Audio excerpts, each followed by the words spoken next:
ഒരിക്കലുമില്ല. ഒരു പെണ്ണ് മുതിർന്ന് മുന്നോട്ട് വരികയാണെങ്കിൽ അതിന്റെ ഫുൾ എവിഡൻസ് അവളുടെ കയ്യിൽ ഉണ്ടായിട്ടായിരിക്കും വരാൻ പോകുന്നത്. അല്ല, അഥവാ അങ്ങനെ ഉണ്ടെങ്കിൽ ഞാൻ ഒരു എക്സാമ്പിൾ പറയുകയാണ്.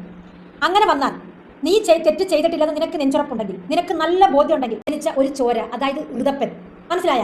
ഇനി ആ കുഞ്ഞിനെ കാണാനോ അവനുമായിട്ട് കൊണ്ട് ചെന്ന് റീൽസ് എടുത്ത് നിനക്ക് പിന്നെ വ്യൂ കൂട്ടാനോ അല്ലെങ്കിൽ റീച്ച് കൂട്ടാനോ നിനക്ക് പറ്റുമോ നിനക്ക് തോന്നുന്നുണ്ടോ?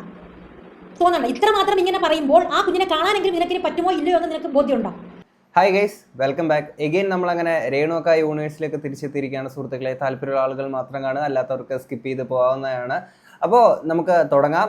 എല്ലാവരും മറക്കുന്ന ഒരു പേര്, ഈ കുഞ്ഞിൻ്റെ സമാധാനം കളഞ്ഞു, പൊട്ടിത്തെറിച്ച് രേണുസുതി.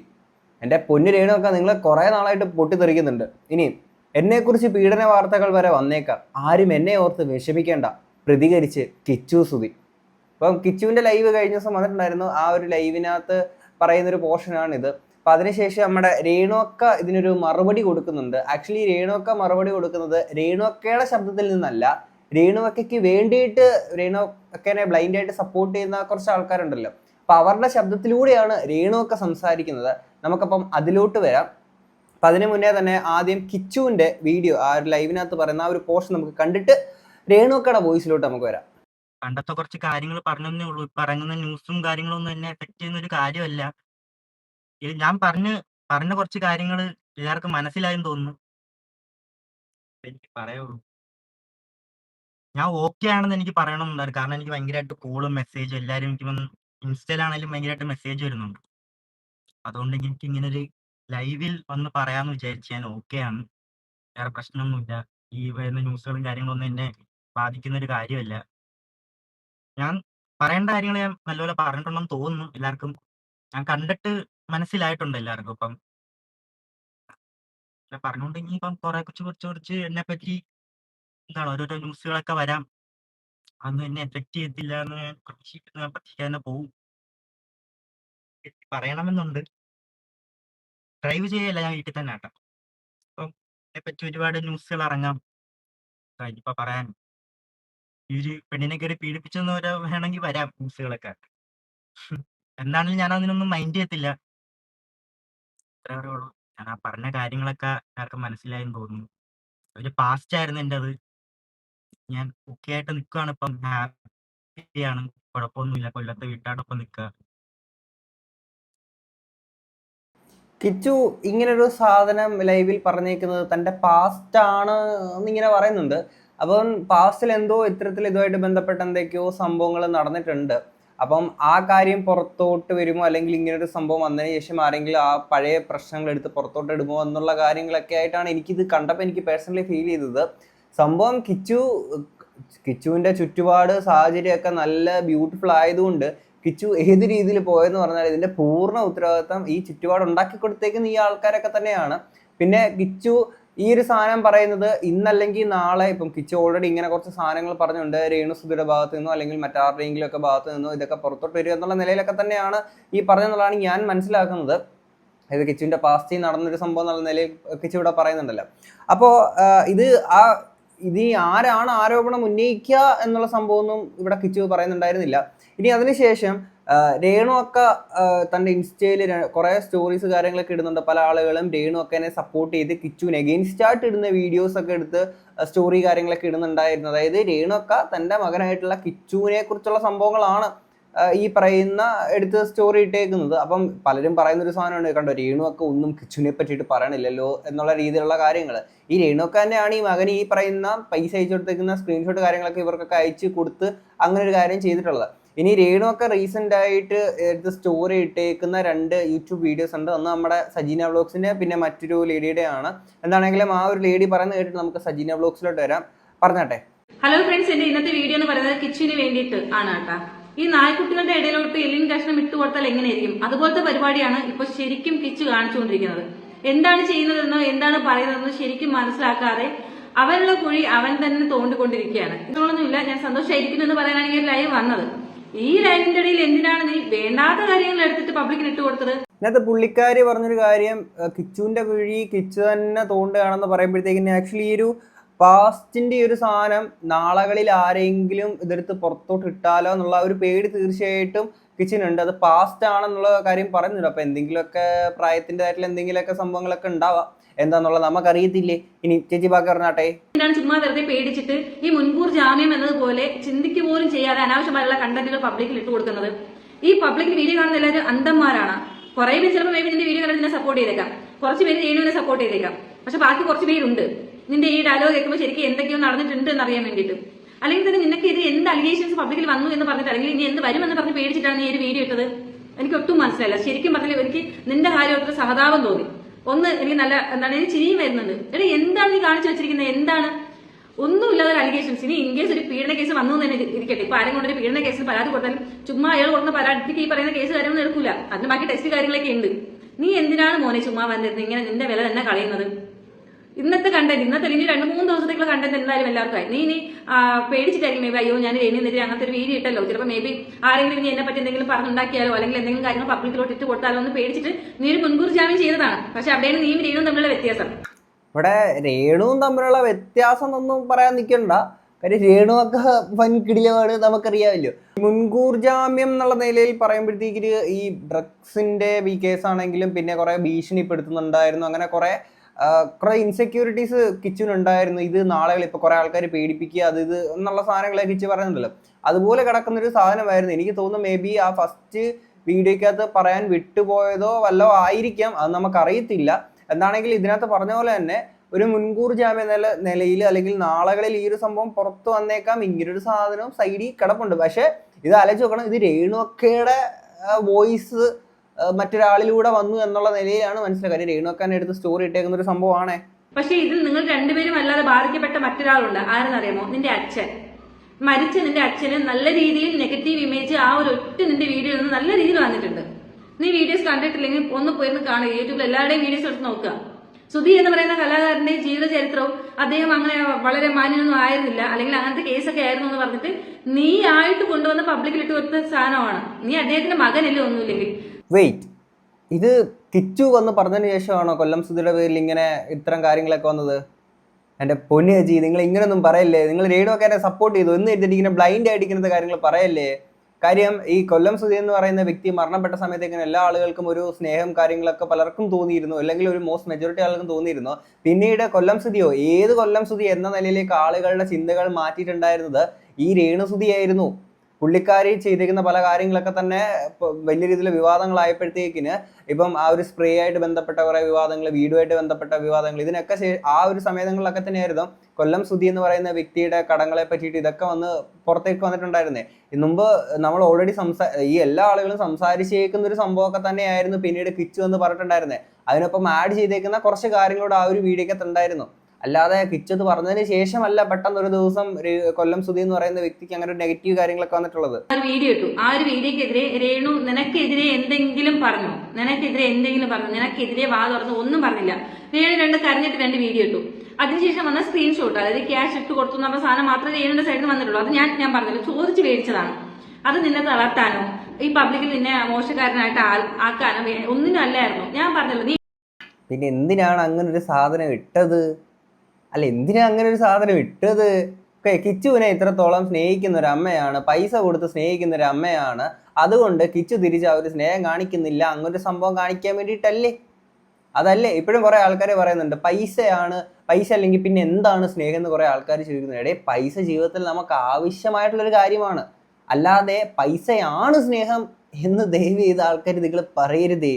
അങ്ങനെ കുറച്ച് കമന്റ്സ് കണ്ടിരുന്നു. ഏറ്റവും കൂടുതൽ മാനസികമായിട്ട് വിഷമം ഉണ്ടാക്കിയത് അവന്റെ അമ്മ, അതായത് രേണു ഇങ്ങനെ തുണി ഇട്ടത് കൊണ്ടാണ്, ഇങ്ങനെ തുണി ഇട്ടിട്ട് സബ്സ്ക്രിപ്ഷൻ ലൈവ് അതൊക്കെ ചെയ്യുന്നത് കൊണ്ടാണെന്ന്. അങ്ങനെയാണെങ്കിൽ ഞാൻ നിന്നോട് തന്നെ ഒരു കാര്യം ചോദിക്കാം. രേണു സുധി സബ്സ്ക്രിപ്ഷനിൽ ചെയ്യുന്ന കുറച്ച് കാര്യങ്ങൾ ഇതിന് പിന്നെ പബ്ലിക്കിലും വന്നിട്ടുണ്ട്. ഈ പറയുന്ന ആൽബം ഷൂട്ടിലായാലും ഷൂട്ടിംഗ് ലൊക്കേഷനിലായാലും എല്ലാ കാര്യങ്ങളും. അതിൽ നിന്നും അപ്പുറത്ത് ഈ പറയുന്ന രേണു തുണി മൊത്തത്തിൽ വലിച്ചൂരിയോ മൊത്തത്തിൽ അഴിച്ചു കളഞ്ഞോ സബ്സ്ക്രിപ്ഷനിൽ ചെയ്യുന്നില്ല. ഓക്കെ, അതായത് അപ്പോൾ ഇതിന് മുന്നേ, അത് ഈ 2 ലൈവിന് മുന്നേ നീ ഒരു ലൈവിൽ വന്നപ്പോൾ നീ പറഞ്ഞത് അമ്മയ്ക്ക് അമ്മയുടെ ഇഷ്ടം, ഞാൻ ഒരിക്കലും അമ്മ എന്ത് ചെയ്യുന്നു അല്ലെങ്കിൽ അത് ചെയ്യരുത് എന്ന് ഞാൻ പറയാറില്ല. നിനക്ക് അങ്ങനെ എന്തെങ്കിലും മാനസിക വിഷമം നിനക്ക് ഉണ്ടായിരുന്നെങ്കിൽ നിനക്ക് ഓപ്പൺ ആയിട്ട് പറയാം രേണുവിന്റെ അടുത്ത്. അമ്മ ഇത് എനിക്ക് എന്റെ കൂട്ടുകാരുടെ ഇടയിൽ ഇങ്ങനത്തെ ഒരു വിഷയം ഉണ്ടാക്കുന്നു, അല്ലെങ്കിൽ എനിക്ക് ക്ലാസ്സിൽ പോകാൻ പറ്റുന്നില്ല. നിനക്ക് ഓപ്പൺ ആയിട്ട് വിളിച്ച് സംസാരിക്കുക രേണുവിന്റെ അടുത്ത്. പക്ഷെ അന്ന് നീ രേണുവിനെ അത് അമ്മയുടെ ഇഷ്ടമല്ലേ, ഞാൻ എന്ത് പറയാനാണ്, അമ്മയ്ക്ക് അമ്മയുടെ വഴി എന്ന് പറഞ്ഞ് നീ ഇന്ന് വന്നിരുന്ന് മാറ്റി പറയുമ്പോൾ അത് എങ്ങനെയാണ് ജനങ്ങൾക്ക് അക്സെപ്റ്റ് ചെയ്യാൻ പറ്റുന്നത്? ഇപ്പൊ കിച്ചുവിന് ഇവരങ്ങനെ ചെയ്യുന്നത് ഇഷ്ടമാണെങ്കിലും ഇഷ്ടമല്ലെങ്കിലും, ഇഷ്ടമാണെന്നുണ്ടെങ്കിൽ അത് അവരുടെ അടുത്ത് പറയുന്നതിൽ പ്രശ്നമില്ല. കാര്യം അവർക്ക് ചെയ്യാനുള്ള താല്പര്യം എന്താണോ അതിനനുസരിച്ചുള്ള കാര്യം എല്ലാവരും പറയുന്നുള്ളൂ. അതല്ല, അതിന് അവരുടെ താല്പര്യങ്ങൾക്ക് വിപരീതമായിട്ടുള്ളൊരു അഭിപ്രായമാണ് കിച്ചു അവിടെ പറയുന്നത്, പ്രകടിപ്പിക്കുന്നത് എന്നുണ്ടെങ്കിൽ അതവിടെ പ്രകടിപ്പിക്കാൻ അല്ലെങ്കിൽ ആ ഒരു അഭിപ്രായം പറയാനുള്ള ഒരു സ്പേസ് രേണു സുധി അല്ലെങ്കിൽ ഇവരുടെ ഈ ഒരു ചുറ്റുപാടിനിടയിൽ കിച്ചുവിനകത്ത് ഉണ്ടായിരുന്നു. അത് തന്നെയാണ് കിച്ചു ആ ഒരു വീഡിയോക്കകത്തോടെ ഫസ്റ്റിനകത്ത് പറഞ്ഞിട്ടുണ്ടായിരുന്നു. അനുഭവിച്ചേക്കുന്ന ഒരു ട്രോമ, അവൻ കടന്നു വന്നിരിക്കുന്ന സാഹചര്യങ്ങൾ, പിന്നീട് അനുഭവിച്ച ഓരോ കാര്യങ്ങളും അവൻ പറഞ്ഞിട്ടുണ്ടായിരുന്നു. അപ്പം അങ്ങനെയുള്ളപ്പോൾ അങ്ങനെ ഒരു സിറ്റുവേഷൻ, അങ്ങനെ പറയാനുള്ള ഒരു സ്പേസ് അവനവിടെ ഉണ്ടായിരുന്നില്ല എന്നുള്ളൊരു കാര്യം കൂടെ നമ്മൾ ആലോചിക്കേണ്ടതാണ്. പിന്നെ മുന്നത്തെ ഇൻ്റർവ്യൂസിനകത്തൊക്കെ ഇങ്ങനെ പറഞ്ഞപ്പോൾ ഞാൻ കഴിഞ്ഞൊരു വീഡിയോക്കകത്ത് വെച്ചിരുന്നു, അവൻ കിച്ചു വന്ന ആ ഒരു ഇൻ്റർവ്യൂവിനകത്തൊക്കെ ഇങ്ങനെ പറയുന്നുണ്ട് എനിക്ക് ഓക്കെയാണ്, കുഴപ്പമില്ല എന്നുള്ള രീതിയിലൊക്കെ തന്നെ. എന്നാൽ ഇന്നത് കിച്ചു അന്നൊക്കെ അനുഭവിച്ചേക്കുന്ന കാര്യങ്ങളെ പറ്റിയിട്ട് പറയുമ്പോഴത്തേക്കും നമുക്കത് മനസ്സിലാക്കാൻ സാധിക്കും. അപ്പം പുല്ല് എങ്ങനെയൊക്കെ പോട്ട് എന്നുള്ള രീതിയിൽ ചിലപ്പോൾ വിചാരിച്ചിട്ടുള്ളതാവാം. അല്ലെങ്കിൽ കിച്ചു നേരത്തെ പറഞ്ഞ പോലെ വീഡിയോ തുറന്നാൽ എന്തെങ്കിലും ഭീഷണിപ്പെടുത്തി അങ്ങനെ എന്തെങ്കിലും സാധനങ്ങളൊക്കെ കൊണ്ടിട്ട് അങ്ങനെ പറയേണ്ടി വന്നുള്ളതാവാം, അത് നമുക്കറിയത്തില്ല. പക്ഷെ അന്ന് അല്ലെങ്കിൽ ഇങ്ങനെ നേരിട്ട് പറയാനുള്ള ഒരു സ്പേസ് അവിടെ ഉണ്ടായിരുന്നില്ല എന്നുള്ളതായിരുന്നു സത്യം. കാര്യം അവൻ തന്നെ പറയുന്നുണ്ട്, ആകെ പൈസ അയച്ചു തരുമ്പോൾ കുറച്ച് ആൾക്കാർ അപ്പുറം ഇപ്പുറത്ത് ഉള്ളപ്പോഴത്തേക്കിന് ജസ്റ്റ് വീഡിയോ കോൾ ചെയ്തിട്ട് ആ മോനെ കിച്ചു എന്ന് പറയുന്ന ഒരു ബന്ധം മാത്രമേ ഉള്ളൂ എന്നുള്ള കാര്യം കിച്ചു പറഞ്ഞിട്ടുണ്ടായിരുന്നു. അപ്പം ബാക്കി പറയുക. പറഞ്ഞൊരു കാര്യം എന്താന്ന് പറയട്ടെ നിന്നോട്. അറിയില്ല ഞാൻ വീണ്ടും ചോദിച്ചു, അല്ല ഒന്നുമില്ല, കിച്ചു ഇങ്ങനെ ഒന്ന് ലൈവിൽ പറയേണ്ട ആവശ്യമില്ലല്ലോ. അപ്പോഴും അവൾ എന്നോട് പറഞ്ഞത് അറിയില്ലടാ എന്നാണ് പറഞ്ഞത്. മനസ്സിലായോ? എന്നോട് പറയുന്നത്, അതായത് നമ്മളോട് പോലും അറിയില്ല എന്നാണ് അവള് പറയുന്നത്. ഈ ഇവളാണോ പബ്ലിക്കിൽ വന്ന് നിനക്കെതിരെ സംസാരിക്കും, അല്ലെങ്കിൽ നിനക്കെതിരെ പെണ്ണ് കേസുണ്ട്, അങ്ങനെയുണ്ട് ഇങ്ങനെയുണ്ടെന്നൊന്നും പറയും. ഒരു കാര്യമുണ്ട്, രേണുക്കയ്ക്ക് ഇതിനെ പറ്റിയിട്ട് അറിയില്ല എന്ന് പറയാൻ രേണുക്കയ്ക്ക് സ്വന്തമായിട്ടൊരു ശബ്ദമില്ല. ബാക്കിയുള്ളവർ പറഞ്ഞ കാര്യം എടുത്ത് ഇടുകയാണ് ചെയ്തിട്ടുള്ളത്. കാര്യം അല്ലാതെ ഡയറക്റ്റ് ആയിട്ട് ഇങ്ങനത്തെ സാധനം പറഞ്ഞു കഴിഞ്ഞാൽ ചിലപ്പോൾ ഓക്കെ മകനെതിരെ വീണ്ടും ഇങ്ങനെ സംസാരിച്ചെന്നുള്ള സാധനം വരുന്നൊക്കെ വിചാരിച്ചിട്ടായിരിക്കാം. ഇനി ഇത് കഴിഞ്ഞ് നമുക്ക് സജീന വ്ളോഗ്സ് ഇട്ടേക്കുന്ന വീഡിയോക്കകത്തോടെ പോകാം സുഹൃത്തുക്കളെ. അപ്പോൾ നമുക്ക് വീഡിയോയിലേക്ക് കിടക്കാം. ഇന്ന് ഞാൻ മെൻഷൻ ചെയ്ത് ഇടുന്ന വീഡിയോ എന്താണെന്ന് വെച്ചാൽ നമ്മുടെ കിച്ചുവിൻ്റെയാണ്. കിച്ചു, നീ കേൾക്കാൻ വേണ്ടിയിട്ട് മാത്രമാണ് ഞാൻ ഈ വീഡിയോ ഇടുന്നത്. എന്നാ പിന്നെ ഈ ഒരു വീഡിയോ അവന് വാട്സപ്പിൽ അയച്ചു കൊടുത്താൽ പോരായിരുന്നു, അല്ലെങ്കിൽ ഒരു ഫോണിൽ വിളിച്ചൊന്ന് സംസാരിച്ചാൽ പോരായിരുന്നു. എന്താണെങ്കിലും പറഞ്ഞാട്ടെ. അവനവിടെ നല്ലോണം വെളുത്തു. അപ്പോൾ രണ്ടാമത്തെ സ്റ്റേറ്റ്മെൻ്റ് ആയിട്ട് വന്നിരിക്കുന്നത്, ഇനി വേണമെങ്കിൽ വരാം, ഞാനൊരു പെണ്ണിനെ പീഡിപ്പിച്ചു എന്ന്. അങ്ങനെ വരാനുണ്ടോ കിച്ചു? ഇതിപ്പോൾ നീ മുൻകൂർ ജാമ്യം എടുക്കുന്നതായിട്ടാണ് എനിക്ക് ഫീൽ ചെയ്തത്. പക്ഷേ അതല്ലെന്നുണ്ടെങ്കിൽ നീ ഒരുപാട് സൂക്ഷിക്കേണ്ടുന്നതും നിനക്ക് ഒരുപാട് സന്തോഷമുള്ളൊരു വാർത്ത ആൻറ്റി പറയും. അതല്ല, നീ പറഞ്ഞ രീതിക്ക് ആരെങ്കിലും മുന്നോട്ട് വരാനുണ്ടെങ്കിൽ നീ ഏറ്റവും കൂടുതൽ ദുഃഖിക്കുകയും ഭയങ്കരമായിട്ട് പേടിക്കുകയും ചെയ്യേണ്ടുന്ന കാര്യം കൂടാണ് ഞാൻ പറയാൻ പോകുന്നത്. ഇപ്പോഴത്തെ കാലത്ത് ഏതെങ്കിലും ഒരു പെണ്ണ് ചുമ്മാ വന്നിട്ട് എന്നെ അവൻ പീഡിപ്പിച്ചെന്ന് പറഞ്ഞുകൊണ്ട് വരുമോ? ഒരിക്കലും ഇല്ല.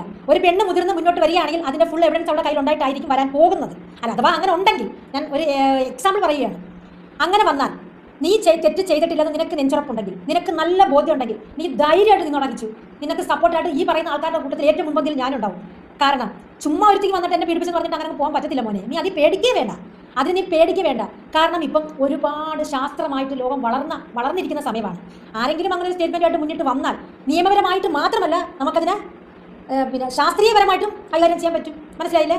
അതായത് ശാസ്ത്രീയമായിട്ട് നീ ആരാണോ നിനക്കെതിരെ പരാതിയായിട്ട് വരുന്ന ആ വ്യക്തിയും നിന്നെ കൂടി ഒന്ന് ടെസ്റ്റ് ചെയ്താൽ മാത്രം മതി. ഏതൊക്കെ രീതിയിൽ എങ്ങനെയൊക്കെയാണ് ഈ പറഞ്ഞ രീതിയിൽ ഒരു പിന്നെ പീഡനം നടന്നിട്ടുണ്ടോ എന്ന് കണ്ടുപിടിക്കാൻ വളരെ എളുപ്പമാണ്. അവിടെ ആർക്കും കള്ളത്തരം പറഞ്ഞു ഒഴിയാൻ പറ്റില്ല. മനസ്സിലായ? അതായത് വൈദ്യശാസ്ത്രപരമായിട്ട് അങ്ങനെ ഒരു തെറ്റ് നിന്റെ ഭാഗത്ത് സംഭവിച്ചിട്ടുണ്ടെങ്കിൽ അത് തെളിയും എന്ന് തന്നെയാണ് ആ പറഞ്ഞതിൻ്റെ അർത്ഥം. ഇനി 2, നീ അങ്ങനെ ഒരു തെറ്റ് ചെയ്തിട്ടില്ല, നീ അത് ചിന്തിച്ചിട്ട് പോലുമില്ല, നീ അങ്ങനെ ഒരു സംഭവം നിന്റെ ലൈഫിലേ ഉണ്ടായിട്ടില്ലെങ്കിൽ നീ ധൈര്യമായിട്ടിരിക്കണം. ആരെ കൊണ്ടുവരുന്നത് നോക്കട്ടെ അങ്ങനത്തെ ഒരു പരാതി. ഈ പറഞ്ഞ രീതിയിൽ നമുക്ക് വൈദ്യപരിശോധന നടത്തി അത് തെറ്റാണെന്ന് ബോധ്യപ്പെട്ടാൽ നിനക്ക് മാത്രമായിരിക്കും ആനുകൂല്യവും കിട്ടാൻ പോകുന്നത്. ആനുകൂല്യം എന്ന് പറഞ്ഞാൽ അത് നമുക്ക് കേസ് കൊടുക്കാം. പിന്നെ മാനനഷ്ടത്തിന് നിനക്ക് കേസ് കൊടുക്കാം. 2, ആനുകൂല്യം എന്ന് പറഞ്ഞാൽ ഞങ്ങളെല്ലാവരും നിനക്ക് സപ്പോർട്ടായിട്ട് കൂടെ ഉണ്ടാവും. അങ്ങനെ ഏതെങ്കിലും ഒരു തേർഡ് റേറ്റ് പാർട്ടി വരികയാണെങ്കിൽ എങ്ങനെ നീ അത് ചെയ്തിട്ടില്ലെങ്കിൽ മാത്രം, ചെയ്തിട്ടുണ്ടെങ്കിൽ നീ നല്ലതുപോലെ പേടിക്കണം, ചെയ്തിട്ടില്ലെങ്കിൽ നീ നല്ല കൂളായിട്ടിരിക്കണം. ഇത് ഉണ്ടോ ഇല്ലയോ എന്നുള്ളത് നിനക്ക് മാത്രമേ അറിയാവുള്ളൂ. ഇതിനകത്ത് ഇനിയും കിച്ചു ഇങ്ങനത്തെ സാധനങ്ങളൊക്കെ പറയുമ്പോഴത്തേക്കിനെ കുറച്ചുകൂടെ ക്ലാരിറ്റിയിൽ എന്താണ് ഈ ഒരു സംഭവം എന്നുള്ളത് പറയേണ്ടുന്ന ഒരു ഇതുണ്ട്. കാര്യം നമുക്ക് മനസ്സിലാവും കിച്ചു വന്നേക്കുന്ന കിച്ചുവിൻ്റെ ആ ഒരു അപ്പം പറയുന്നുണ്ട് കിച്ചു ഓക്കെ ആണെന്നെങ്കിലും ഈ പറയുന്ന ട്രോമാസ് ഒക്കെ കിച്ചുവിനെ ഹോണ്ട് ചെയ്യുന്നുണ്ടാവാം. അപ്പം അതിൻ്റെതായിട്ടുള്ള ഒരു മാനസികാവസ്ഥയൊക്കെ ആയിരിക്കും കിച്ചുവിന്. പക്ഷേ ഇങ്ങനത്തെ കാര്യങ്ങൾ പറയുമ്പോൾ കുറച്ചുകൂടെ ഒരു ക്ലാരിറ്റി കിച്ചുവിന് കൊടുക്കാൻ പറ്റുകയാണെങ്കിൽ കുറച്ചുകൂടെ ബെറ്റർ ആയിരിക്കും. കാര്യം ഇനി നാളുകളിൽ ഇനി എന്തൊക്കെ സംഭവങ്ങൾ അങ്ങും ഇങ്ങും ഒക്കെ ഓരോന്നൊക്കെ വരും എന്നുള്ളത് നമുക്ക് പറയാൻ പറ്റില്ല. ഇനി നമുക്ക് ബാക്കി കേൾക്കാം. അതായത് ഋതപ്പൻ, മനസ്സിലായ? ഇനി ആ കുഞ്ഞിനെ കാണാനോ അവനുമായിട്ട് കൊണ്ട് ചെന്ന് റീൽസ് എടുത്ത് നിനക്ക് പിന്നെ വ്യൂ കൂട്ടാനോ അല്ലെങ്കിൽ റീച്ച് കൂട്ടാനോ നിനക്ക് പറ്റുമോ നിനക്ക് തോന്നണ്ട. ഇത്ര മാത്രം ഇങ്ങനെ പറയുമ്പോൾ ആ കുഞ്ഞിനെ കാണാനെങ്കിലും നിനക്കിന് പറ്റുമോ ഇല്ലയോ എന്ന് നിനക്ക് ബോധ്യമുണ്ടോ? നിന്റെ ലൈഫിൽ നിന്റെ ആകെ നിന്റെ രക്തബന്ധമാണത്. മനസ്സിലാക്കിക്കണം. അതെന്താണ് അങ്ങനെ ഒരു ടോക്ക്? അതായത് ഇനി കിച്ചുവിന് ഋതപ്പനെ വന്ന് കാണാൻ പറ്റില്ല എന്നുള്ളതല്ലേ നിങ്ങൾ അവിടെ പറഞ്ഞത്? ഇത് രേണുവൊക്കെ എടുത്ത് ഷെയർ ചെയ്ത് വെച്ചേക്കുന്ന വീഡിയോ ആണിത്. അപ്പൊ രേണുവൊക്കെയാണോ ഇത് പറയുന്നത്? രേണുവൊക്കെ ഇൻഡയറക്റ്റ് ആയിട്ട് പറയുന്ന ഒരു സാധനമാണോ കിച്ചു നീ ഇനി ഋതപ്പനെ കാണാൻ അങ്ങോട്ട് വന്നെങ്കിൽ? അതാണോ രേണുവൊക്കെ നിങ്ങൾ ഈ ഇൻഡയറക്റ്റ് ആയിട്ട് പറയുന്നത്? എന്തായാലും കൊള്ളാം. രേണുസുതിയുടെ മോനായി രേണുസുതിയുടെ വളർത്തുമകൻ ആയതുകൊണ്ട് മാത്രമാണ് നിനക്ക് ഈ ഹൈപ്പ്. നീ ഇവരൊന്നും അല്ല, നീ ഒരു സാധാരണ ചെറുക്കനായിരുന്നു. സുധിച്ചേട്ടന്റെ മോനാണെന്നത് പോലും കുറവാണ് നിന്റെ ഹൈപ്പ്. പക്ഷെ രേണു നിന്റെ മൂന്നാനമ്മ ആയി എന്നുള്ളത് മാത്രമാണ് നിന്റെ ഹൈപ്പ്. മനസ്സിലായോ മോനെ? ഹൈപ്പ് കേറി ഇത് എങ്ങോട്ട്? നിങ്ങൾ എന്തോന്ന് സജീന വ്ലോഗ്സ് നിങ്ങൾ ഈ പറയണത്? ഇപ്പം കൊല്ലം സുധിയുടെ 3ാം ഭാര്യ ആയ രേണുസുതിയാണ് ഇപ്പം നിലവിൽ ഇത്തരത്തിൽ കിച്ചുവിന് ഹൈപ്പ് കൊടുക്കുന്നത് എന്നുള്ള രീതിയിലാണ് ഇവരോട് പറയുന്നത്. അല്ല, ഈ പറയുന്ന രേണുസുതിക്ക് എങ്ങനെയാണ് ഈ ഹൈപ്പ് കിട്ടിയത്? കൊല്ലം സുധിയുടെ 3ാം ഭാര്യയാണ് എന്ന പേരിൽ മാത്രമാണ് ഇത്തരത്തിൽ രേണുസുതിക്ക് ആ ഒരു ഹൈപ്പ് കിട്ടിയത്. ആ പേര് വെച്ച് കേട്ട് തന്നെയാണ് ഇന്ന് ഈ പറയുന്ന ലൈം ലൈറ്റ് ഇതുപോലെ നിൽക്കാൻ വേണ്ടിയിട്ട് അല്ലെങ്കിൽ ഇങ്ങനെ ഒരു ഇത് ഉണ്ടാക്കി കൊടുത്തേക്കുന്ന ആ ഒരൊറ്റ പേര് തന്നെയാണ്. ആ പേരില്ലെങ്കിൽ രേണു എന്ന് പറയുന്ന വ്യക്തി ഈസ് എ ബിഗ് സീറോ. അത് നിങ്ങൾ ആദ്യം മനസ്സിലാക്കുക. അപ്പം കിച്ചുവിന് പറയാണ്, കിച്ചുവിന് കിട്ടുന്ന ഈ ഹൈപ്പ് എന്ന് വെച്ചാൽ രേണുസുതി ഉള്ളതുകൊണ്ടാണ്. രേണുസുതിക്ക് എവിടുന്ന് ഹൈപ്പ് കിട്ടിയേക്കുന്നത്? ഈ പറഞ്ഞ കൊല്ലം സുധിയുടെ പേരുണ്ട്. ഈ കൊല്ലം സുധി ആരാണ്? ഋതപ്പന്റെ കിച്ചുവിന്റെ അച്ഛനാണ്. എന്നിട്ടാണ് ഇത് പറഞ്ഞുകൊണ്ടിരിക്കണേ. പിന്നെ നിന്റെ ഫ്രണ്ട്സ് നിന്നെ വിട്ട് പിരിഞ്ഞത് എന്താണ് റീസൺ എന്ന് നമുക്ക് വളരെ വ്യക്തമായിട്ട് അറിയാം. ഞാനിവിടെ പറയാൻ ആഗ്രഹിക്കുന്നില്ല. അപ്പൊ ആ ഒരു കാര്യത്തിൽ നിന്ന് പൂർണ്ണമായിട്ട് മാറി നല്ലൊരു മോനായിട്ട് നീ ജീവിക്കുക. ഇതിനകത്ത് എന്തൊക്കെയോ കിടന്ന് കുഴഞ്ഞു മാറിയാണ്, എന്താണെന്ന് മനസ്സിലാവണില്ല. എന്റെ മോന്റെ കണക്ക് കണ്ടതുകൊണ്ടാണ് ഞാനിത് പറയുന്നത്. അല്ലാതെ രേണുസുതിയുടെ മോനായതുകൊണ്ട് റീച്ചിന് വേണ്ടി പറയുകയാണെങ്കിൽ നീ തെറ്റിദ്ധരിക്കണ്ട. റീച്ചിന് വേണ്ടി പറയല്ല കേട്ടോ. അതുകൊണ്ടാണ് ഇവിടെ പബ്ലിക്കായിട്ട് അതൊരു വീഡിയോ ഇട്ടേക്കുന്നത്. റീച്ചിന് വേണ്ടി പറയല്ല കേട്ടോ. അതുകൊണ്ട് ഇത് വാട്സപ്പിൽ അയച്ചു കൊടുത്തേക്കുന്ന വീഡിയോ. അത് ഞാൻ ഇങ്ങനെ നൈസായിട്ട് ഹാക്ക് ചെയ്ത് ചൂണ്ടിയെടുത്ത് കൊണ്ടുവന്നേക്കുന്ന വീഡിയോ ആണ്. നിങ്ങൾ നിങ്ങളുടെ മക്കൾക്ക് വേണ്ടിയിട്ടുള്ള ഒരു മകനെ പോലെ കണ്ടിട്ടാണെന്നുണ്ടെങ്കിൽ നിങ്ങളുടെ മക്കൾക്ക് ഇങ്ങനൊരു സംഭവം ഉണ്ടെങ്കിൽ നേരെ മക്കൾക്ക് പൈസ അയച്ചു കൊടുത്തതിൻ്റെ സ്ക്രീൻഷോട്ട് എടുത്ത് പുറത്ത് വിടുകയും അതേപോലെ ഞാൻ പൈസ കൊടുത്തിട്ടുണ്ട്, ഇതാണ് എൻ്റെ സ്നേഹം എന്ന് പറയുകയും എന്നിട്ട് ഇതുപോലെ പബ്ലിക്കായിട്ട് വീഡിയോയിലൂടെ വന്നിട്ട് ഇത് മാങ്ങാ തേങ്ങ ചക്കാന്നൊക്കെ പറയുമോ? അതോ നേരിട്ട് നിങ്ങൾ സംസാരിക്കാനെ കൂടെ ശ്രമിക്കുമോ? കള്ളി റീച്ചിന് വേണ്ടിയല്ലേ പോലും അത് പോകരുത്. എന്താണെങ്കിലും ഈ ഒരു യൂണിവേഴ്സ് നെവർ എൻഡിങ് ലൂപ്പായിട്ട് തുടരുക തന്നെ ചെയ്യുന്നതായിരിക്കും സുഹൃത്തുക്കളെ. എന്താണെങ്കിലും ഇത്രയൊക്കെ ആയിട്ട് നിങ്ങൾക്ക് എന്താ തോന്നുന്നത് എന്നുള്ളത് തീർച്ചയായിട്ടും നാളെ കമന്റ് ബോക്സിൽ പറയാം. നമുക്ക് അടുത്തൊരു വീഡിയോ കാണാം. അപ്പോൾ ശരി, ബൈ.